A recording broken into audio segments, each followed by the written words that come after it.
예, 오늘은 베드로전서 4장에 와 있습니다. 베드로전서 4장 핵심 주제는 고난이라고 했습니다. 그런데 고난 자체만이 주제가 아니고 그 고난을 하나님의 은혜로 우리가 잘 받아들이고 그 고난을 잘 이겨내면 영광스러운 미래가, 영광이 우리를 기다리고 있다. 그래서 이 베드로전서는 뭐 쉽게 수학 공식처럼 고난 플러스 은혜는 영광이다. 이렇게 우리가 요약할 수 있다고 말씀을 드렸었고요. 그 이외에도 여러 가지 다양한 아주 풍성한 은혜로운 말씀들이 많이 들어 있습니다. 그래서 오늘도 또 핵심 주제인 고난과 관련된 말씀이 나오네요. 자, 베드로전서 4장 1절. 그러므로 그리스도께서 우리를 위해란 말을 웬만한 성서들에는 다 빼버렸어요. 왜 뺐는지는 잘 모르겠습니다. 우리를 위해란 말이 웬만한 성서들에는 거의 없더라고요. 육체 안에서 고난을 당하셨은즉, 자, 예수님께서 육체 안에서 고난을 당하셨다. 그래서 그와 같이 너희도 같은 생각으로 무장하라. 육체 안에서 고난을 당한 자는 이미 죄를 그쳤나니. 자, 실제적으로 우리 신앙생활에 있어서 가장 힘든 점은 우리의 육신의 나약함입니다. 그렇죠? 두 구절 한번 찾아보겠습니다. 히브리서 13장. 히브리서 13장.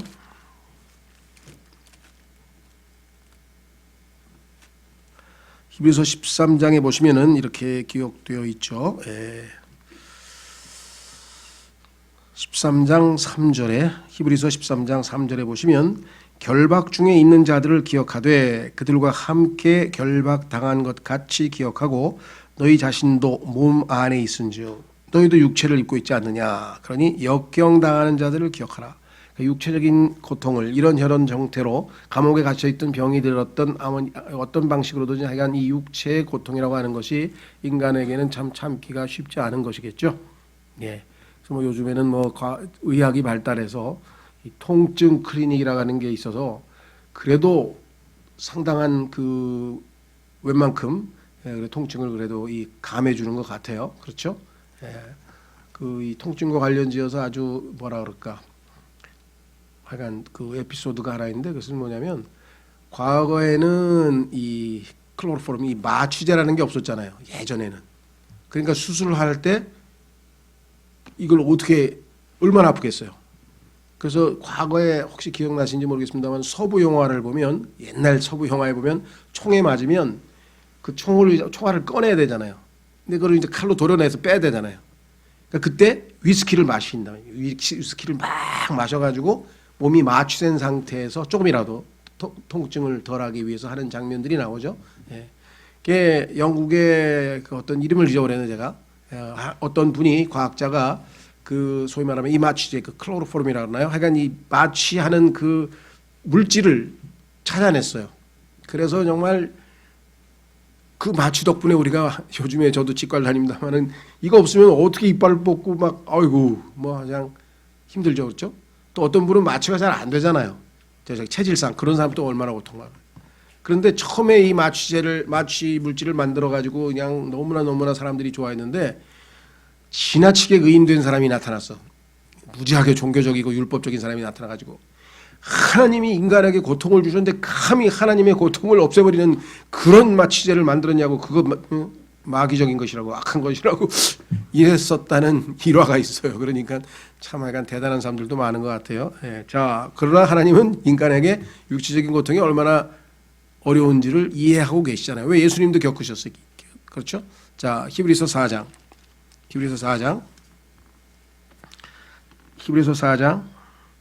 그래서 그 아픈 사람들, 특히 육체적인 고통당하는 사람들 위해서 우리가 제일 기도를 많이 하잖아요. 그렇죠? 아무래도 교회에서. 히브리서 4장에 보시면 이렇게 써 있습니다. 15절. 우리에게 계신 대제사장은 우리의 연약함의 감정을 몸소 느끼지 못하시는 분이 아니요 모든 점에서 우리와 똑같이 시험을 받으셨을 때 죄는 없으신 분이시니라. 여기 보시면 연약함의 감정이라 그랬잖아요.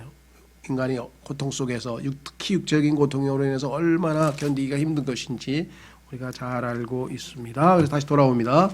그래서 베드로전서에서도 고통 중에서 특히 육체적인 고통과 언급한 말씀을 하고 있는 것이겠죠. 그러므로 그리스도께서 우리를 위해 육체 안에서 고난을 당하셨은즉 그와 같이 너희도 같은 생각으로 무장하라. 자, 그리스도께서 가신 길이 좁은 길이요 십자가의 길이니까 너희도 그 길을 따라갈 때에는 반드시 고통이 따르게 될 것이다 라고 했는데, 그 고통을 겪을 수밖에 없는 것은 단지 그리스도를 따르기만 하기 위해서 그런 것인가? 그것은 아니고요. 그것이 가져다주는 또 유익이 있어요. 여기 써 있잖아요.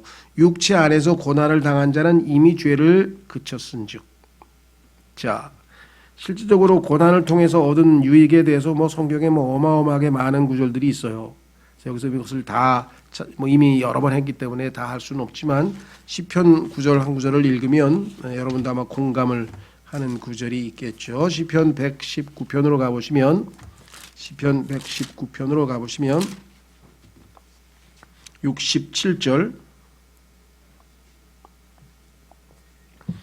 시편 119편 67절.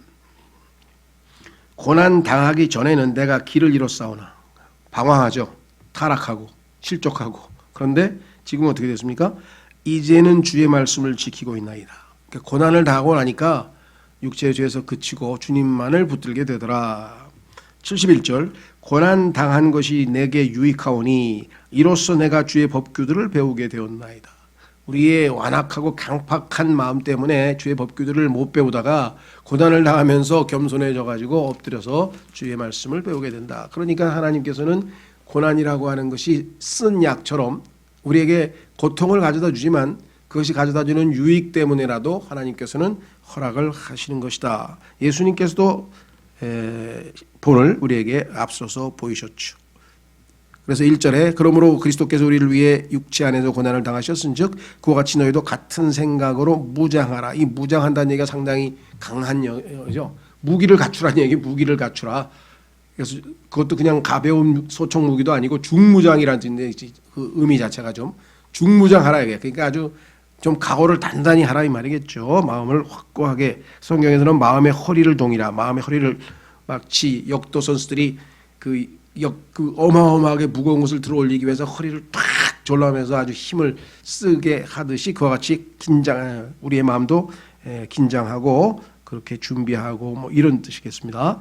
자, 그래서 2절, 그 다음에 1절에서 거기 너희도 같은 생각으로, 그러니까 주님께서 고난에 대해서 취하신 마음 자세를 우리가 그대로 받아들인다. 그대로 똑같은 마음으로 한다. 이런 뜻이겠죠. 그래서 성경에서 이것을 그리스도의 마음이라고 빌립보서 2장에서 말씀했어요. 그리스도의 마음을 품으라. 이렇게 말을 성경에서 하고 있죠. 그 다음에 또 예수님께서 이 잔이 내게로 지나갔으면 좋겠습니다 하고 그 고난에 대한 일종의 어떤 두려움이나 거부감을 인간이니까 표시하시면서도 결국은 마지막 순간에 기도를 할 때는 내 뜻대로 하지 마옵시고 아버지의 뜻대로 되기를 원합니다 라고 얘기를 했었죠. 자, 마지막으로 고난과 관련지어서 한 구절만 더 찾아보겠습니다. 히브리서 5장 8절. 히브리서 5장 8절.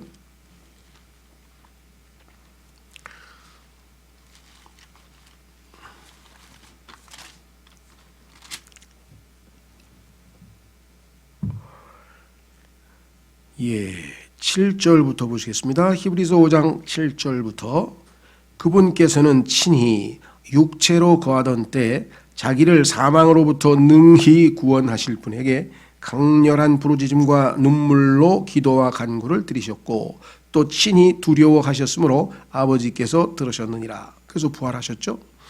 그분께서 아들이실지라도 친히 고난받으신 일로 말미암아 순종하기를 배우사 완전하게 되셨으므로 자기에게 순종하는 모든 사람들에게 영원한 구원의 창시자가 되시고. 자, 여기서 이제 한 가지는 다 이해는 되는데 조심해야 되는 것은 여기 보면 완전하게 되셨다라고 하는 표현 때문에 조금 아니 예수님은 원래부터 완전하신 분이신데 이렇게 생각하시는 분들이 계세요. 그것은 완전이라고 하는 용어가 우리가 일상생활에서 사용하는 용어와 성경에서 사용하는 용어의 의미가 뉘앙스가 좀 달라서 그래요.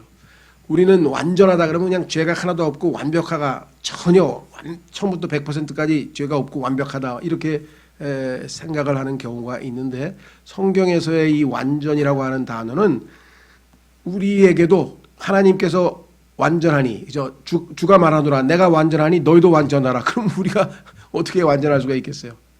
말이 안 되죠. 그럼에도 불구하고 그 용어로 사용하는 것은 뭐냐면 완성된다는 뜻이에요. 완전하게 된다. 이게 이제 완성이 된다는 의미로 쓰였어요. 그러니까 예수님께서 그럼 뭐가 부족해서 완성이 되어야 하느냐?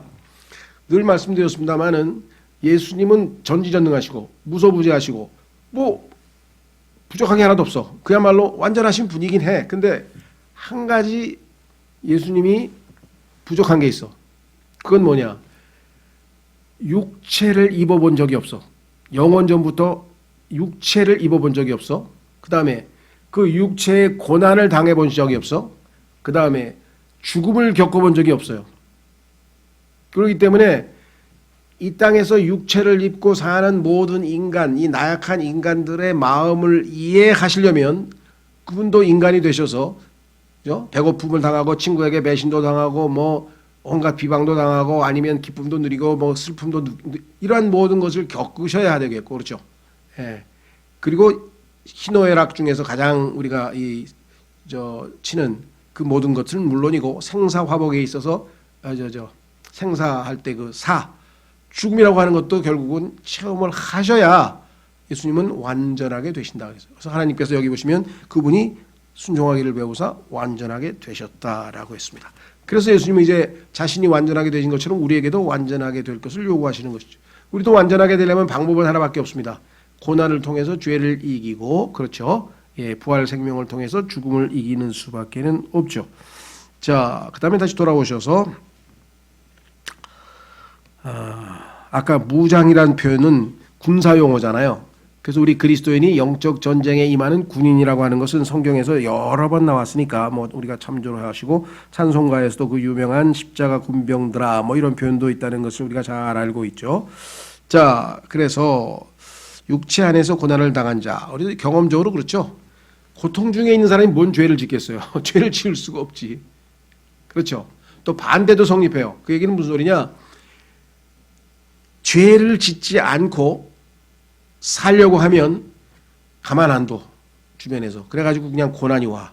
그래서 무릇 경건하게 살려고 하는 사람들은 박해를 받는다는 얘기가 그 얘기예요. 그러니까 이게 사실은 동전의 앞뒷면처럼 다 적용이 가능한 말씀이다라고 이렇게 생각을 합니다. 자, 다시 돌아오셔서 예. 그런데 그런즉 그는 육체 안에서 남은 때를 자 우리가 아직 남은 때가 있죠. 아직 주님이 부르시질 않았으니까 우리 남은 때가 있는데 더 이상 사람들의 정욕에 따라 이때 이 정욕이라고 하는 표현은 킹제임 성경 우리 번역하시는 분들은 러스트라고 하는 말 우리가 세상에서 사용할 때 정욕하면 자꾸 성적인 욕심만 얘기하는데 그게 아니라 모든 종류의 욕심을 다 일컬으는 표현이에요. 그것도 포함해서. 그래서 러스트라고 하는 말은 성욕이라고 하는 좁은 의미가 아니라 더 훨씬 더 모든 욕심에 관련된 표현입니다. 그래서 욕심이라고 번역하면 아무 문제가 없을 것 같은데요. 자기가 그 얘기를 하려는 건 아니고 그 다음에 사람들의 정욕에 따라 살지 아니하고 오직 하나님의 뜻에 살아야 하리라. 뜻에 따라 살아야 하리라. 그렇습니다. 왜? 이제 육체를 예수 그리스도께서 십자가에서 내어주시고 이제 우리에게 더 이상 육신을 따라 살지 않을 수 있게 우리의 옛사람을 죽이셨잖아요. 그래서 우리의 죄의 몸이 이게 육체인데 우리의 죄의 몸이 멸하여졌다라고 로마서 6장에서 말씀하고 계시죠. 자, 그래서 우리는 다시 돌아오셔서 그런즉 그는 육체 안에서 남은 때를 더 이상 사람들의 정욕에 따라 살지 아니하고 오직 하나님의 뜻에 따라 살아야 하리라. 예수님께서도 내가 하나님의 뜻을 행하러 왔다라고 히브리서 10장에서 말씀을 하셨고 당연히 우리도 하나님의 뜻을 행하는 것이 우리가 마땅히 이 땅에서 살아야 할 그 목적이겠죠. 그래서 우리는 성경에 보니까 이것은 하나님의 뜻이다. 물론 하나님의 뜻은 창세기부터 계시록까지 모든 성경이 다 하나님의 넓은 의미에서는 뜻이겠지만 그 중에서도 더 정확하게 이것은 하나님의 뜻이다 라고 성경에 정확하게 기록되어 있는 것을 한 10개를 뽑아서 우리가 하나님의 뜻이라는 제목으로 설교도 했고 또 책 소책자도 하나님의 뜻이라는 소책자가 나와 있습니다. 거기에 한 10개 정도 잘 나와 있죠. 그 이외에도 뭐 개인적으로 나를 향한 하나님의 뜻, 개개인마다 다 다른 그런 뜻도 당연히 있겠죠. 그러니까 여기서는 보편적으로 하나님께서 인간에게 기대하시는 그 하나님의 뜻에 대한 얘기입니다. 3절 우리가 색욕과 정욕과 과음과 활락과 연회와 가증한 우상숭배 속에서 걸어 이방인들이 하고자 하는 바를 행한 것이 우리 삶의 지나간 때로 우리에게 족하도다. 이방인들의 삶의 특징들이 여기 지금 쭉 열거되어 있고요. 또 그 유다서에 가면은 경건치 아니한 자들, 즉 구원받지 못한, 그래서 거기서는 뭐 다른 표현을 하면 성령이 없는 자들이라 그랬어요. 이들은 다 성령이 없는 자들이라. 성령이 없는 자들 또는 경건치 아니하는 자들, 또 여기 말한 것처럼 이방인들의 특징은 뭐냐, 여기 나와 있는 그러한 죄들인데요. 훨씬 더 많은 종류가, 유다서에는 무려 24가지가 나와요. 24가지가. 그래서 이런 자들과는 어울리지 말란 얘기겠죠. 색욕과 정욕과 과음과 활락과 연회와, 연회는 이제 술이 동반돼서 정말 먹고 마시고 노는 거죠. 이것들이 결국에는 왜 우상숭배와 관련이 되느냐, 가증한 우상숭배 한번 확인해 보겠습니다. 출애굽기 32장으로 가시면 우상을 숭배하던 사람들의 모습이 바로 그거예요. 출애굽기 32장.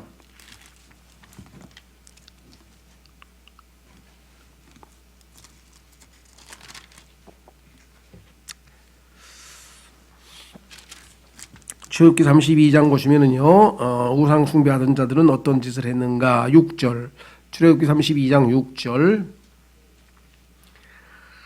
다음 날에 그들이 일찍 일어나 번제 헌물을 드리고 화평 헌물을 가져오며, 이 거짓 신에게 송아지 앞에다 송아지를 에다가 지금 우상 숭배하는 겁니다. 백성이 앉아서 먹고 마시며, 앉아서 먹고 마시죠. 처음에 대부분 그렇죠. 조선시대도 보면 앉아서 먹고 마셔. 그러다가 이제 띵까띵까하고 음악이 나오면 이제 일어나가지고 막 영의정도 춤추고 뭐 막 왕도 춤추고 이제 난리가 나는 거죠. 예. 앉아서 먹고 마시며 일어나서 뛰놀더라. 얼마나 우상숭배의 모습을 하나님께서 장난하게 했습니까? 플러스 알파가 있어요. 플러스 알파가 뭡니까? 25절. 25절에 가면은 그런 짓을 하는 사람들이 보니까 뭘 하고 있어요? 모세가 보니 백성이 벌거벗었더라. 옷까지 벗고 이제 참. 자, 다시 돌아오셔서요, 이와 같은 이방인들의 모습을 우리가 과거에 조금이라도 지녔다면은 지나간 때로 족하다, 충분하다. 너희들은, 다시 말하면 지금까지 지은 죄로 충분해. 뭐하러 또 죄를 지어? 지금까지도 정말 엄청나게 지었는데 뭐하러 또 죄를 짓느냐. 다시 말하면 더 이상 죄와 연관된 삶을 살 필요가 없다라고 이 말씀을 하고 있는 것이겠죠. 그렇죠? 그러면 어떻게 되는가? 4절 이 점에서 너희가 자기들과 함께 다름질하여 그와 같은 극한 방탕에 이르지 아니함을 이상히 여기며 너희를 비방하나. 그렇죠? 같이 술 먹고 막 두드리고 막 노래방 가서 그냥 막 생난리를 치고 막 그냥 비틀거리고 그냥 막 이렇게 극한 방탕에 빠지는 게 너무나 재밌고 좋은데, 이상한 놈들이 있어가지고 안 하는 사람이 있잖아요. 안 하는 사람이 하나님 믿는다라면서 안 한단 말이죠. 그렇게 되면 어떻게 되느냐? 비방해요. 그거를 칭찬하는 게 아니라 이 촌놈이 새님 같은 놈 놀 줄도 모르고 야야야 하면서 욕을 하거나 비판하지, 야, 너 정말 거룩하게 산다, 이런 사람은 없어요. 그러니까 그리스도인으로서 경건하게 살려고 하면은 당연히 박해를 당한다. 보십시오. 디모데후서 3장 12절. 디모데후서 3장 12절. 각오를 해야 돼요. 어쩔 수가 없어요. 그리스도인 중에서 지혜롭게, 그래도 회사에서 회식은 안 갈 수 없잖아. 그래서 실질적으로 교훈을 주는 분이 있어요. 1차 회식만 가고 2차에는 정중하게 거절하고 빠져라. 왜? 2차부터는 술이니까. 1차 회식 때도 벌써 술을 해요. 그 다음에 이제 3차 노래방이야 그 다음에 막 더 가면 더 날리니까 지혜롭게.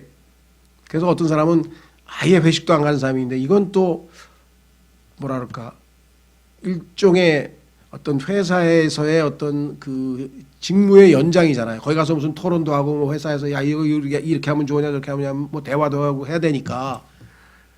그래서 그건 지혜롭게 하셔야 됩니다. 그렇죠? 예.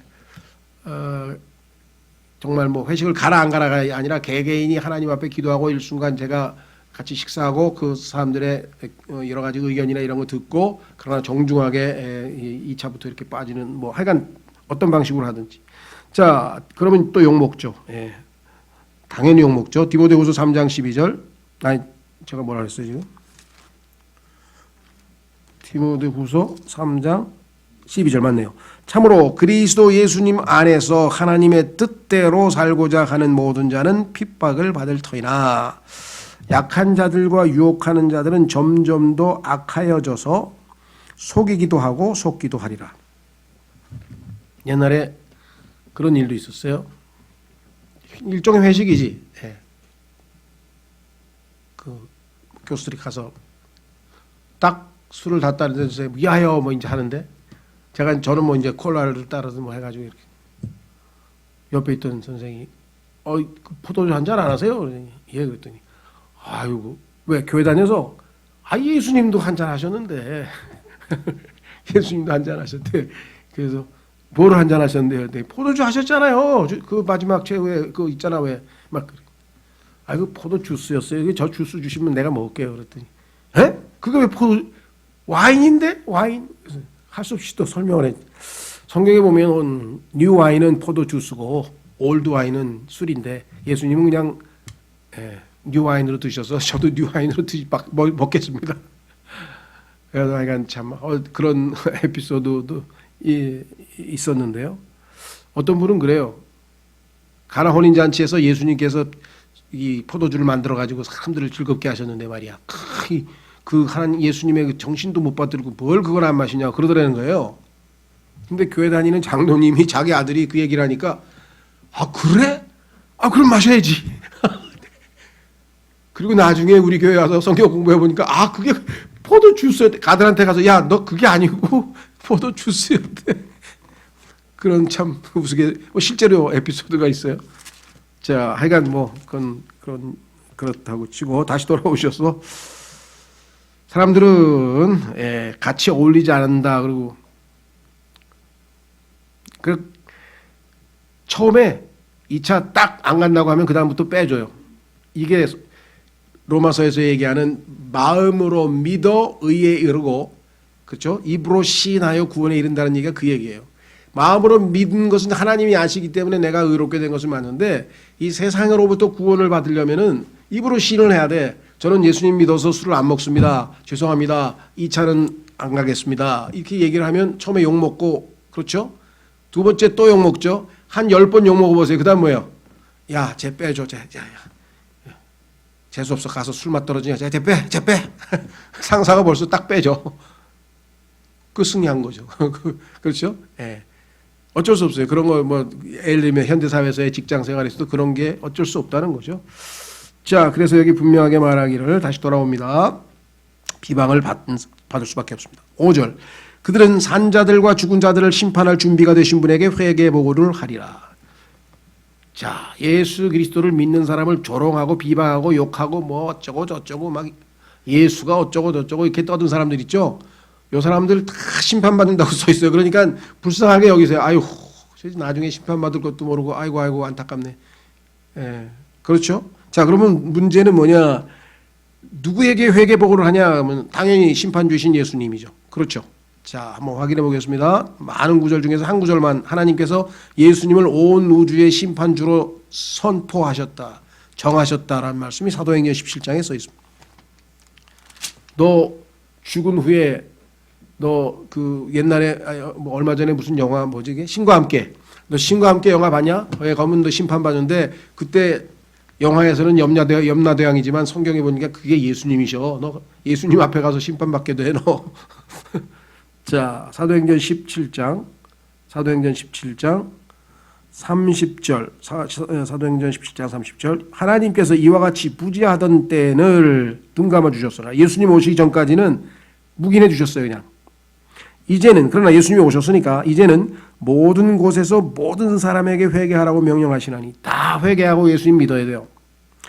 이는 그분께서 하나님께서 한 날을 정하사 그날에 자신이 정하신 그 사람 예수님이죠. 통하여 세상을 의로 심판, 잡이 아니고 은이 아니고 의로 심판하실 터이기 때문이라. 그분께서 그 사람을 죽은 자들로부터 살리심으로써, 하나님께서 예수님을 죽은 자들로부터 살리심으로써 이 사람이 심판주의다 하고 선언하셨다는 거예요. 왜? 죽음을 이기신 분이 한 분밖에 없잖아요. 모든 사람들에게 그 일에 대한 확신을 주셨느니라 하니라. 여러분들이 예수 그리스도의 부활과 그 부활하신 분이 심판하실 거라고 하는 것을 전해서 자격은 부활, 즉 죄를 이기고 사망을 정복한 분만이 심판주가 될 수 있다는 사실을 반드시 알려주셔야 되겠죠. 자, 다시 돌아오셔서 심판하는데, 심판주이신 분이 예수님인데, 그러면은 자 5절에 보니까 산자들과 죽은 자들 심판돼. 죽은 자들 심판하는 건 이해가 돼. 그렇죠? 죽어있는 사람들, 영적으로도 죽어있든 육체적으로 죽어있든 하여간. 근데 산자, 여기서 산자라고 하는 말은요, 이 영어에 보면은 우리말로는 그냥 living이 아니고 여기 quick이라 돼요. 이 quick이라고 하는 말은 우리가 영적으로 죽어있었던 자를 너희가 죄와 허물로 죽어있던 너희를 살리셨도다. 예수님께서 그때 쓰이는 표현이에요. quickened. 그래서 quickening spirit, 살리시는 영. 예수님은 부활하시면서 살려주시는 영이 되셨다라고 성경에 나와 있잖아요. 그러니까 이 앞에 나와 있는 사람들은 구원받은 사람들이에요. 그러니까 구원 안 받은 사람만 하나님이 심판하시는 거 아니에요. 모든 사람들이 다 한 번씩은 심판이 받죠. 잘 아시는 히브리서 9장 27절에 한 번 죽는 것은 사람들에게 정해진 것이고 그 후에는 심판이 있다 그랬습니다. 근데 이제 심판의 종류가 다르죠. 왜? 예수 그리스도를 믿은 사람은 예수님과 함께, 신과 함께 아시죠? 예수님과 함께 십자가에서 죄에 대한 심판은 이미 받아버렸어요. 왜? 예수님을 믿은 사람은 예수님과 하나가 되었기 때문에, 연합이 되어 있기 때문에 예수님이 죄에 대해서 심판받으신 것이 바로 나의 심판이 돼서 더 이상 죄에 대한 심판은 우리가 받을 필요가 없게 된 것이고, 그 심판을 안 받은 사람은 죄에 대해서 백보자 심판서에 가서 큰 희고 큰 왕자 심판에 가서 계시록 20장 나와 있는 것처럼 받게 될 것이고, 우리는 그럼 어떤 심판을 받느냐? 그것은 잘 아시는 것처럼 우리의 두 가지 면입니다. 죽고 난 다음에 하나님 앞에 가서 우리가 평생 한 일을 심판받는 게 하나고, 이 땅에서 매일매일의 삶에서 심판받는 게 또 하나고, 그게 두 가지를 심판을 받아요. 자, 그래서 예수 믿는 사람들은 심판 다 받았다. 그것은 죄에 대한 심판이 끝났다는 얘기지, 우리의 삶에 대한 심판은 현재 진행형이고 또 미래에도 있을 것입니다. 확인해 보겠습니다. 베드로전서 바로 4장 16절로 가면서 보자.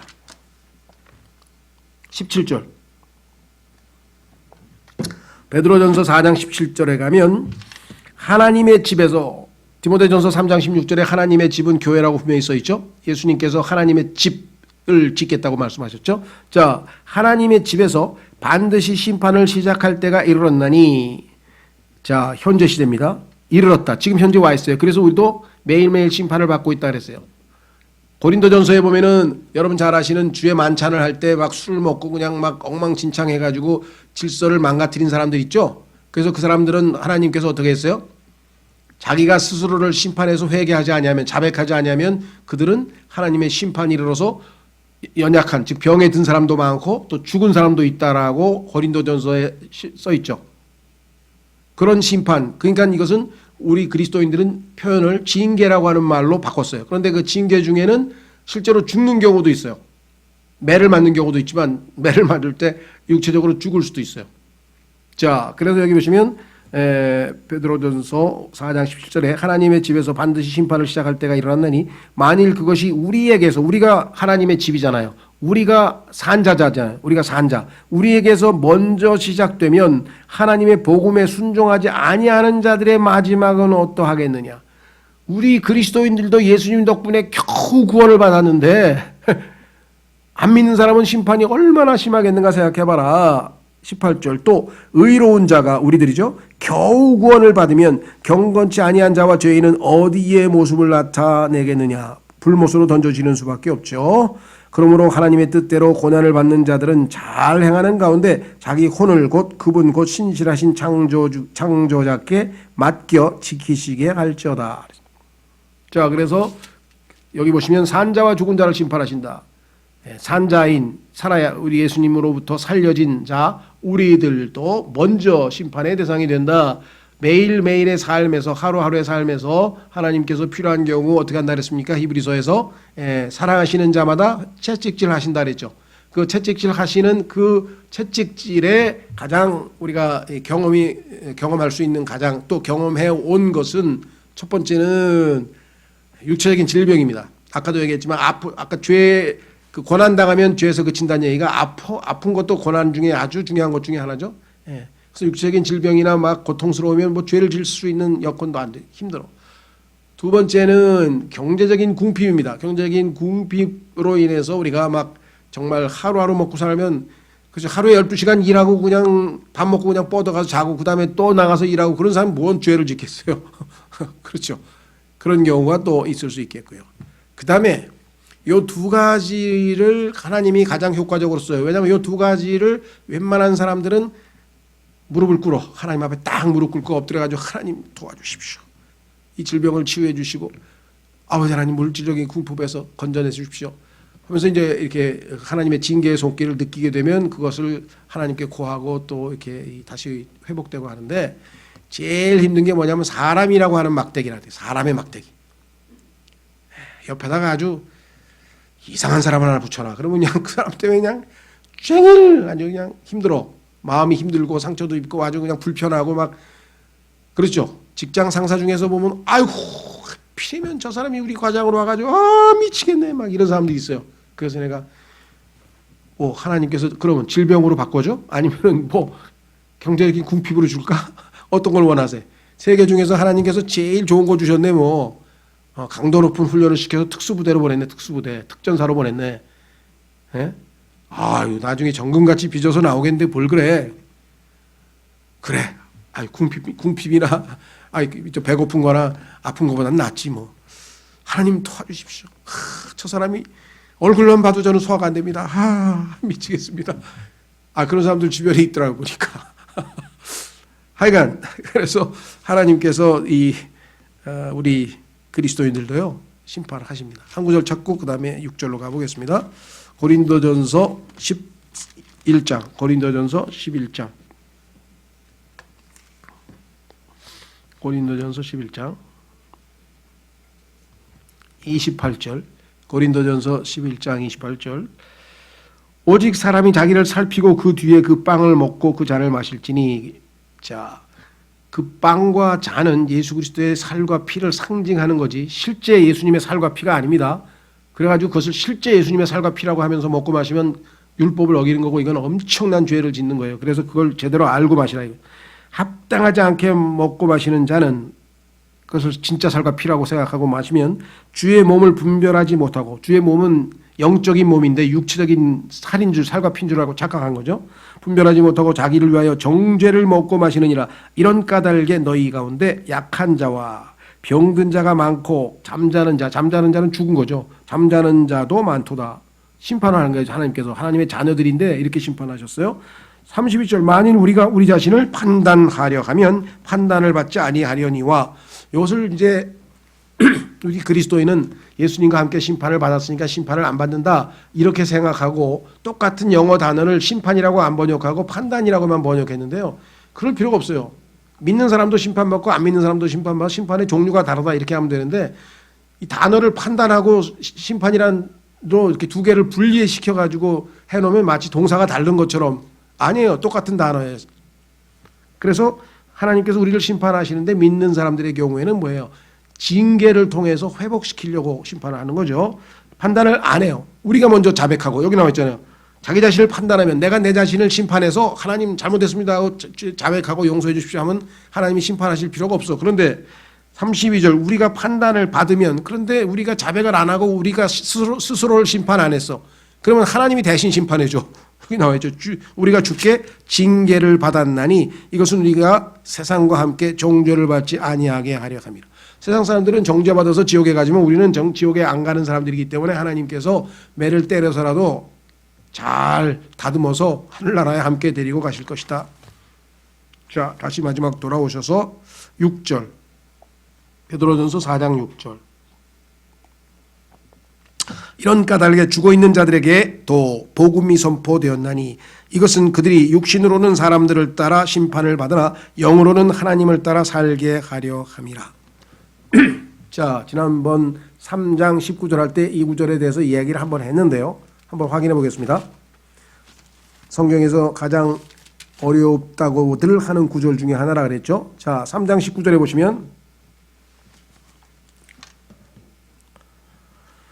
3장 19절에 보면은 예수 그리스도께서 죽으신 다음에 부활할 때까지 하신 일들이 여러 가지가 있는데 그 중에는 이제 지옥에 내려가신 일도 있고 가서 죄인들에게 타락한 천사들에게 심판을 선포하고 그다음에 구약 성도들에게 복음을 선포하고 뭐 여러 가지 일들이 있는데 자 여기 뭐라고 되어 있나 보세요. 3장 19절에 그분께서 또한 성령으로 말미암아 감옥에 있는 영들에게 가사 선포하셨는데 감옥에 있는 영들입니다.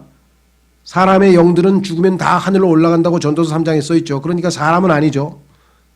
혼들 중에서 구원받지 못한 사람들의 혼이 바로 아래에 있는 감옥에 가 있죠. 그러니까 영들이라고 하니까 사람은 아니다. 그럼 누구냐? 이 영들은 누구냐? 20절 노아의 날들에 방주를 예비하는 동안 곧 하나님께서 한번 오래 참고 기다리실 때 불순종하던 자들이라. 타락한 천사들이 사람의 딸들과 혼인해가지고 막 거인들을 낳았던 엄청난 죄를 짓고 그 죄를 심판하시기 위해서 하나님께서 노아의 홍수를 내리셨던 것을 우리가 잘 알고 있죠. 자, 그런데 여기는 영들로 되어 있는데 베드로전서 4장 6절에 가면 여기는 죽어 있는 자들에게도 복음이 전파됐다. 그러니까 여기는 영들이 아니에요. 사람이에요, 사람. 그렇죠? 그래서 사람들은 이것을 구분하지 않고 4장 6절이나 3장 19절이나 다 하나님께서 죽어 있는 사람들에게 가서 복음을 선포했다. 이 땅에서 예수님을 안 믿고 거부한 사람들을 감옥에까지 가서 지옥에까지 가서 그들에게 다시 한번 복음을 들을 수 있는 기회를 줬다? 이건 또 뭔 소리야? 그렇죠?